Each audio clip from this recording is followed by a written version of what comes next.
বিকেলের নাস্তায় যদি আলুর পুরি তার সাথে হয় দেশি মুরগির মাংসের ঝোল, তাহলে আর কি লাগে বলেন তো। আসসালামু আলাইকুম, আশা করি সবাই ভালো আছেন। আলহামদুলিল্লাহ, আপনাদের তো আমিও ভালো আছি। এই তো আজ বিকেলে নাস্তার জন্য সবার জন্য আমি রেডি করছি আলুর পুরি। প্রথমে আমি আলু ভর্তা বানিয়ে নিয়েছি একটু ঝাল ঝাল করে, তারপরে ডোটা রেডি করে আমি আলুর পুরি বানানো শুরু করে দিয়েছি।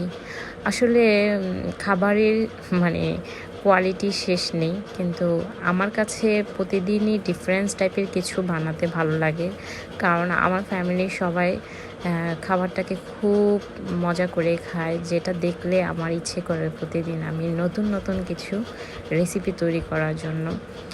বাট আমি তেমন কিছু পারি না, যতটুকু আমার সাধ্যে কোলায় আমি চেষ্টা করি সবাইকে যাতে মজা করে খেতে পারে তৈরি করে দেওয়ার জন্য।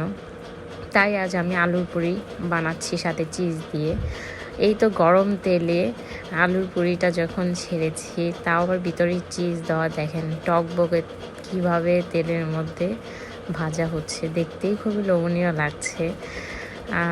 সাথে আমি চিন্তা করলাম আলুর পুরির সাথে সস দিয়ে খেলে হয়তো ততটা ভালো লাগবে না, তাই আমি এখানে চিকেন রেডি করে নিয়েছি ঝাল ঝাল করে, যাতে আলুর পুরির সাথে চিকেন দিয়ে খেতে ভারী মজা হয়। কেমন হয়েছে জানাবেন। আপনারাও ভালো থাকবেন। আল্লাহ হাফেজ।